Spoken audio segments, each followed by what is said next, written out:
할렐루야. 주님의 은혜와 평강이 충만한 복된 한 주간 되시기를 주의 이름으로 축복합니다.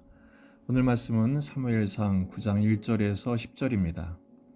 베냐민 지파의 기스라 이름하는 유력한 사람이 있으니 그는 아비엘의 아들이요 스롤의 손자요 베고라스의 증손이요 아비야의 현손이며 베냐민 사람이더라. 기스에게 아들이 있으니 그의 이름은 사울이요 준수한 소년이라.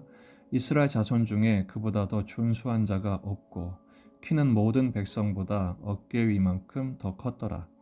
사울의 아버지 기스가 암나기들을 잃고 그의 아들 사울에게 이르되 너는 일어나 한 사환을 데리고 가서 암나기들을 찾으라 하매 그가 에브라임 산지와 살리사 땅으로 두루 다녀 보았으나 찾지 못하고 사할림 땅으로 두루 다녀 보았으나 그곳에는 없었고 베냐민 사람의 땅으로 두루 다녀 보았으나 찾지 못하니라.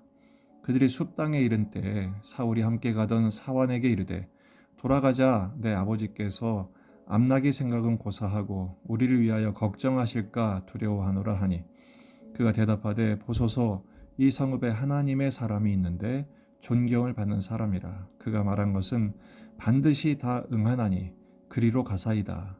그가 혹 우리가 갈 길을 가르쳐 줄까 하나이다 하는지라. 사울이 그의 사환에게 이르되 우리가 가면 그 사람에게 무엇을 드리겠느냐. 우리 주머니에 먹을 것이 다하였으니 하나님의 사람에게 드릴 예물이 없도다.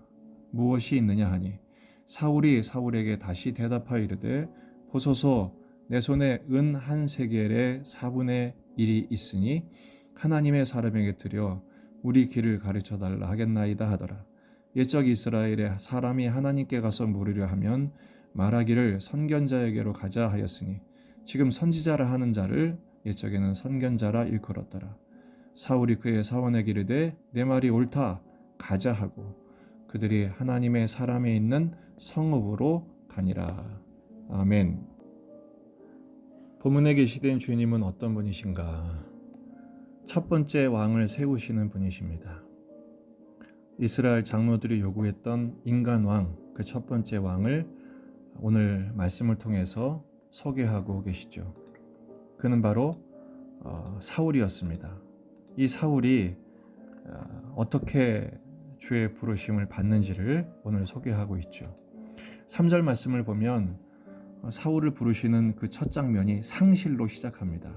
암나기들을 잃어버리죠.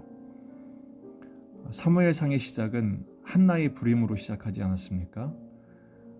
첫 왕의 시작도 상실로 시작하게 하십니다. 그리고 사울은 낭패를 맛봅니다. 4절을 보면 두루 다녀 보았으나 찾지 못하고 두루 다녀 보았으나 그곳엔 없었고 두루 찾아다녀 보았으나 찾지 못합니다. 그것 때문에 두려움을 갖게 되죠. 세속적으로 보면 재수가 없는 것입니다. 하지만 믿음의 눈으로 보면 하나님의 일하심이 여기서 나타납니다. 하나님께는 우연이 없습니다. 하나님은 실수도 하지 않으십니다. 이 모든 과정이 하나님의 뜻대로 인도하시는 과정인 것이죠. 6절을 보면 하나님께서 종을 통해서 이 사울을 인도하십니다. 뭐라고 인도합니까? 바로 하나님의 사람이 이 성읍에 있는데 누구죠? 사무엘입니다. 그러니까 라마까지 온 거예요. 잃어버린 암나기를 찾으러 여기저기 방황하다가 라마까지 온 것입니다. 어떤 분이 지도를 그려봤어요.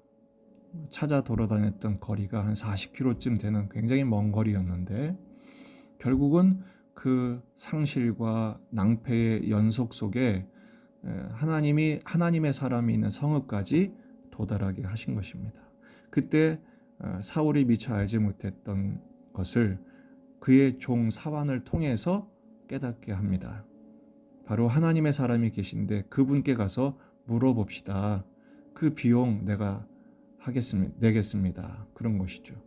그러자 10절 사울이 말합니다. 내 말이 옳다. 가자. 결국 하나님의 사람이 있는 성읍 라마로 가게 됩니다. 바로 이것이 왕이 되는 첫 번째 자격이었고 첫 번째 수업인 것이죠. 우리 인생에 상실과 낭패가 계속될 때가 있습니다. 자꾸 잃어버리게 되고 잊어버리게 되고 낭패, 실패를 보게 된 이유는 하나님이 인도하시기 때문입니다. 하나님의 사람을 만나게 하시려는 과정인 것이죠.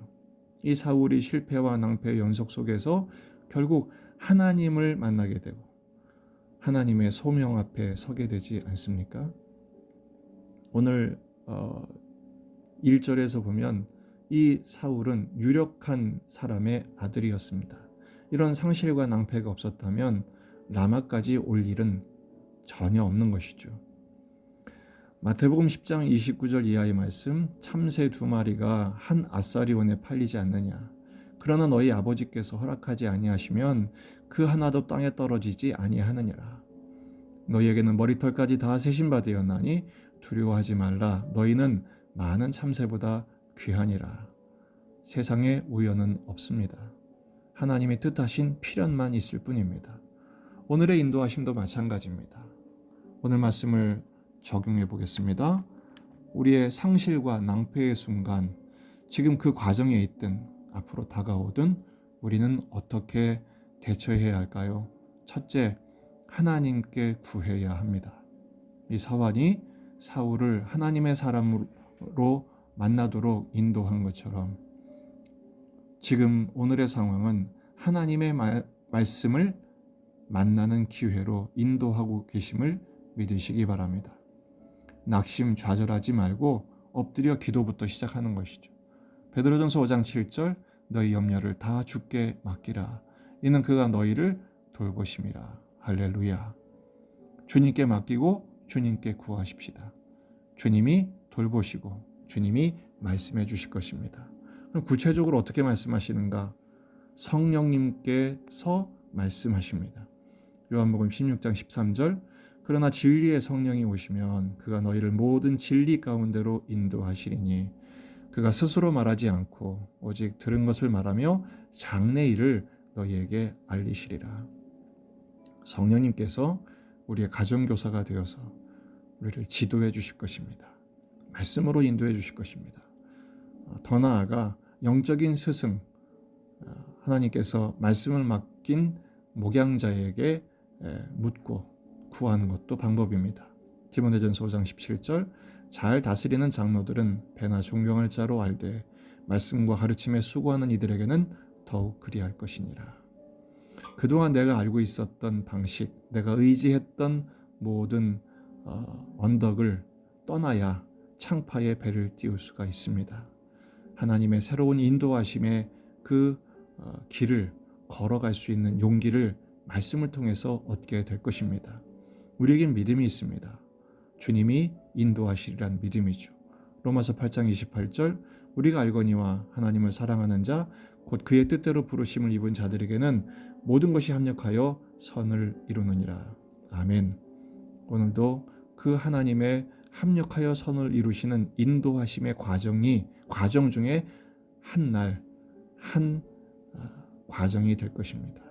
엎드려 기도하고 일어나 순종하는 걸음이 될 때 주님은 우리의 걸음을 복되게 하시고 하나님의 선하심과 인자하심으로 채우실 줄로 믿습니다. 주님을 바라보고 승리하는 복된 한 날이 되시기를 주의 이름으로 축복합니다.